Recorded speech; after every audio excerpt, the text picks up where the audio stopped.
Bien, pues buenos días. Soy Juan. Hay personas que han venido esta mañana por primera vez y he estado ahí enredado con los medios técnicos. Así que me presento. Como decía, mi nombre es Juan y en esta mañana nos toca esos deberes que traemos cada domingo, porque aquí tenemos continuamente deberes, tareas, eso es bueno. ¿Y cuáles son los deberes? Estamos con el segundo capítulo del libro de Apocalipsis, ¿de acuerdo? Y voy a empezar como empieza algunas veces las películas, por el final. Y luego dice 10 años más tarde, o antes, mejor dicho. Y quería empezar con un versículo que dice así: sé fiel hasta la muerte, y yo te daré la corona de vida. Qué bueno es la constancia, la perseverancia, en todo en la vida. Y en los caminos del Señor todavía más. Sé fiel. Como decía, estamos con Apocalipsis, el segundo capítulo. Recordemos que lo escribió Juan, por inspiración directa del Señor. ¿Y cuándo se sitúa? Pues en unos 60 años después de la muerte y resurrección del Señor. Siempre es bueno contextualizar. Lo escribió desde la isla de Patmos, una pequeña isla que pertenece hoy día a Grecia, pero está mucho más cerca de Turquía. Está muy cerquita. Y allí había más iglesias, la iglesia de Éfeso, iglesia de Esmirna, Tiatira, todo eso estaba en lo que se conocía como Asia Menor. Tenemos para hoy unos textos en los que se redactan unas cartas con unas características muy peculiares. No perdamos de vista algo importante, y es la de que en esta época era un momento de intensa persecución. No lo olvidemos. Y existe discusión acerca de si estas cartas, recogidas en los capítulos 2 y 3, que lo veremos, si el Señor lo permite, el próximo domingo, están referidas a iglesias que tenían una problemática especial. Entonces, estas cartas iban dirigidas a esas iglesias, o bien eran cartas extensivas a todas las iglesias en las que podían verse de alguna manera reflejadas. O también, desde un punto de vista histórico, pues vendría a ser también una propuesta seria, que es la de considerar estas 7 iglesias, cuyas cartas, que son los destinatarios de estas cartas, van dirigidas y son, digamos que, etapas por las que la iglesia del Señor ha ido pasando a lo largo del tiempo, terminando por la Odisea, que la veremos el próximo domingo, como iglesia tibia, que ni fría ni caliente. En cualquier caso, son 7 las iglesias a las que se destina estas cartas, y el número 7 tiene gran simbolismo dentro de la palabra, indicando plenitud. Y después hay otra cosa en la que también coinciden los estudiosos de la palabra, y es que al final Cristo es el vencedor. En eso se pone todo el mundo de acuerdo. Cristo es el vencedor, y sobre eso no podemos tener ninguna duda. En el segundo capítulo de Apocalipsis, de las 7 cartas dirigidas a la iglesia hay 4. Éfeso, Esmirna, Pérgamo y Tiatira. Y estas cartas tienen un formato muy peculiar. Hemos visto muchas epístolas a lo largo de la palabra, pero estas cartas son cartas muy directas, muy concisas, directamente, no se anda con rodeos. Como toda buena carta, tiene un remitente, tiene un destinatario y hay un contenido. ¿Quién es el remitente en estas cartas? El remitente es el propio Señor Jesucristo, que curiosamente se presenta. ¿Y cómo se presenta? Podríamos recopilar cómo se presenta el Señor en cada una de las 7 cartas. Y dice así: el que tiene las 7 estrellas en su diestra, el que anda en medio de los 7 candeleros de oro, el primero y el postrero, el que estuvo muerto y vivió, el que tiene la espada aguda de 2 filos, el Hijo de Dios, el que tiene ojos como llama de fuego y pies semejante a bronce bruñido, el que tiene los 7 espíritus de Dios. Recordemos en Isaías 11 se hace referencia a esto. Y las 7 estrellas, el santo, el verdadero, el que tiene la llave de David, el que abre y ninguno cierra, y cierra y ninguno abre. He aquí el amén, el testigo fiel y verdadero, el principio de la creación de Dios, el primogénito. Así se presenta el Señor. Es importante, curioso que lo tengamos esto en cuenta. Recopilándolo, las presentaciones que hay en las 7 cartas vemos esto, ¿verdad? El Señor se presenta a sí mismo. Muy bien, ya sabemos quién es el remitente de la carta. ¿Y el destinatario quién es? ¿Cómo se encabeza la carta? Al ángel de la iglesia receptora. Es curioso. Al ángel de la iglesia receptora. Aquí también hay debate. ¿Quién es el ángel de la iglesia receptora? ¿Quién es ese ángel? Podríamos pensar que está referida al ángel que guarda a esa iglesia. Bueno, no sería muy descabellado si pensamos que el Señor Jesucristo utilizó en su ministerio y sigue utilizando en su ministerio ángeles. Podemos acordarnos de muchos pasajes, por ejemplo en el Salmo 34, porque el ángel del Señor acampa alrededor de los que le temen y los defiende. O también en Hebreos 1:14, cuando habla de la superioridad del Señor Jesucristo sobre los ángeles y dice de ellos que están puestos al servicio, resumiendo lo que dice, está puesto al servicio de los que son salvos. Son ángeles ministradores. Bueno, pero quizás hay otra opinión con bastante peso, refiriéndose a que estas cartas van destinadas al mensajero de cada iglesia. Teniendo en cuenta que ángel, en término griego, ángelo, viene a significar mensajero. Mensajero.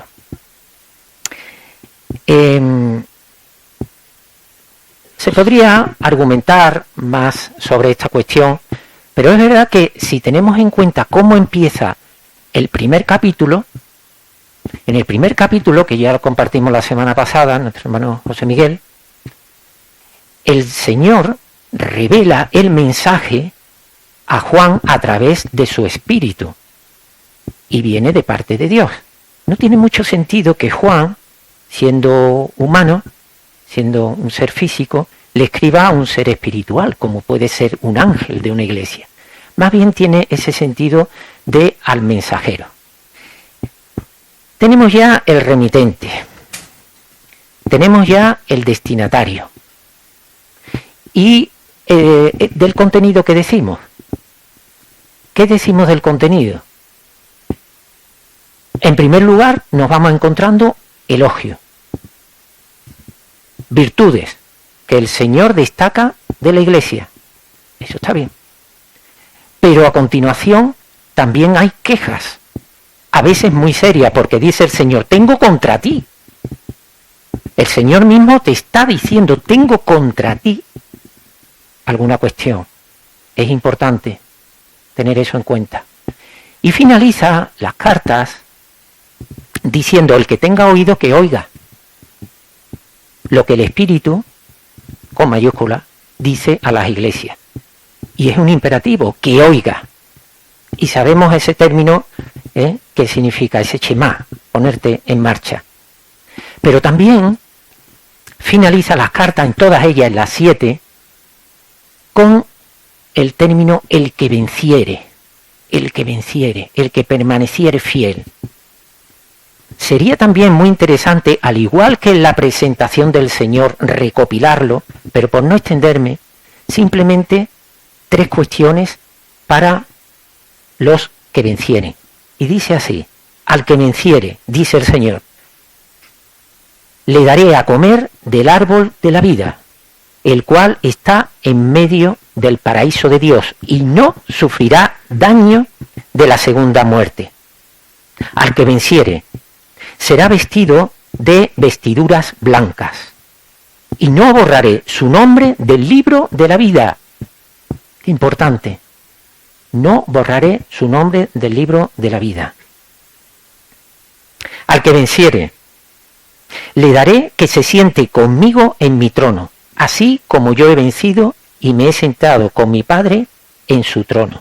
Apocalipsis 3:21. Ya me he metido un poquito en el siguiente capítulo. Se repite continuamente, al que venciere. Hermano, esto parece que se trata de una batalla, y lo es. Realmente es la batalla espiritual que tenemos. Al que venciere, al vencedor. Son cosas hermosas las que nos tiene prometida el Señor. Hermanos, la palabra, también nos lo recordó nuestro hermano la semana pasada, es eminentemente práctica, útil. Mientras preparaba este mensaje yo decía, bueno, ¿y qué querrá decirnos el Señor con todo esto? ¿A qué se está refiriendo? ¿Qué nos quiere transmitir? ¿Cuál es el mensaje que nos quiere dar el Señor? ¿Estos qué son? ¿Ejemplos de iglesia que funcionan con más o menos dificultad y el Señor les regaña, por decirlo de una manera fácil? ¿O se trata de un mensaje que da el Señor para que nosotros nos identifiquemos con una u otra y digamos, pues yo estoy más bien por aquí o estoy más bien por allí? ¿O que es una evolución que ha tenido la iglesia desde su comienzo? Bueno, ¿y en qué etapa estamos? Opinión mayoritaria, en la Odisea, en la iglesia tibia. Ahí está. ¿Qué hacemos? ¿Con qué nos quedamos? Cuando algo se repite en la palabra, es importante. Aquí hay ideas que se repiten, al que venciere, al que tenga oídos, que oiga. Pero a mí me llama mucho el formato de estas cartas. Es un formato muy llamativamente muy constante. Está el remitente, o mejor dicho, primero está el destinatario, luego está el remitente y luego vamos con el elogio y vamos con las quejas. Y luego está la despedida, más o menos. A mí me llamaba eso la atención. Y hermanos, yo no voy a hablar de ninguna iglesia en concreto. Yo no voy a hablar de ninguna de estas pequeñas cartas que traíamos para hoy, para las 4 iglesias del capítulo 2. Quiero hablar de una carta que no se ha escrito. ¿Y cuál es esa carta que no se ha escrito? Una que tiene como destinatario al ángel de la iglesia eclesía. Yo pido ayuda. A ver si entre todos podemos hacernos de cómo podría ser esa carta. Yo, sinceramente, hermanos, mientras me preparaba todo ese tiempo, de verdad que no me como las uñas, pero tenía ganas. ¿Cómo sería la carta que el Señor nos enviase a nuestra congregación? ¿Cómo sería? Destinatario: al ángel de la iglesia eclesía, punto de encuentro cristiano, concretamente en Montequinto, por si hubiera por ahí otra. Ya tenemos el destinatario.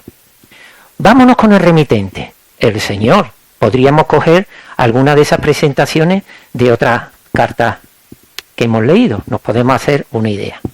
Pero vamos ahora al solomillo de la cuestión. Elogios. Mirad qué elogio más bueno sería este.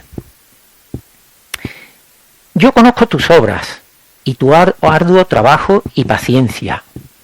Está bien. Y que no puedes soportar a los malos. Y has probado a los que dicen ser apóstoles y no lo son. Y los has hallado mentirosos. Está bien. Y has sufrido y has tenido paciencia. Y has trabajado arduamente por amor de mi nombre. Y no has desmayado. Yo esto lo firmaba. Que el Señor nos enviase aquí una carta, nos encontrásemos aquí el lunes una carta con esto. yo lo firmaba.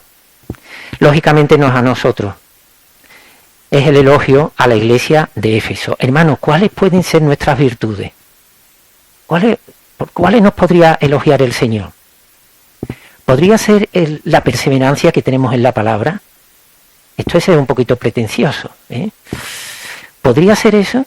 Perseveramos en la palabra. Hay palabra, palabra y palabra. Y personas que hemos tenido, que nos han visitado, es verdad, palabra, palabra, mucha palabra. Opiniones de hombres las menos posibles. Palabra y palabra. Perseveramos en la doctrina de los apóstoles, la palabra de Dios. Podría ser también la intensa participación que tenemos en nuestra congregación, que nos falta tiempo. Siempre estamos con el dichoso tiempo. Eso es bueno, puede ser indicativo de comunión. Creo que podría ser también un elogio. Hermanos, podría ser también un elogio que perseveramos en la oración. Y me viene esto estupendo porque es que el jueves pasado, entre los que estábamos aquí, en carne y hueso, y los que estaban en sus casas, estábamos 30 personas de una congregación, pues yo no sé cuántos seremos, 40 o 40, de 40 y tantos, 30 personas en la oración. Generalmente andamos entre 20 y 30. ¿Sería un elogio? Pues yo creo que sí. Podría ser un elogio.